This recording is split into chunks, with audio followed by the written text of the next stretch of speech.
შესრულების დეტალური ანგარიში ხელმისაწვდომი უახლოეს მომავალში გახდება.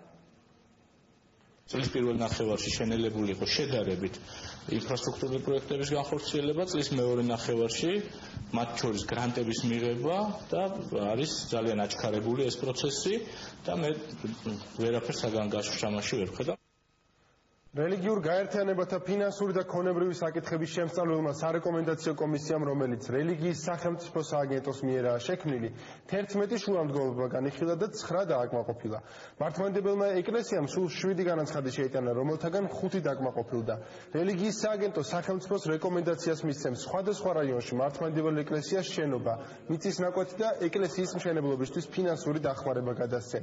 რელიგიური უმცირესობის წარმომადგენელთა მიმართვების ნაწილი ასევე დაკმაყოფილდა. თუმცა ის არ ითვალისწინებს სახელმწიფოს მხრიდან რაიმე გვარი მატერიალური დახმარების აღმოჩენას. მაგალითად, მუსლიმური თემის მფლობელობაში გადავა საკულტო რელიგიური დანიშნულების ნაგებობები, რომელიც აქამდე მათ ბალანსი არ ირიცხებოდა, თუმცა მასში ლოცულობდნენ. ამიერკავკასიის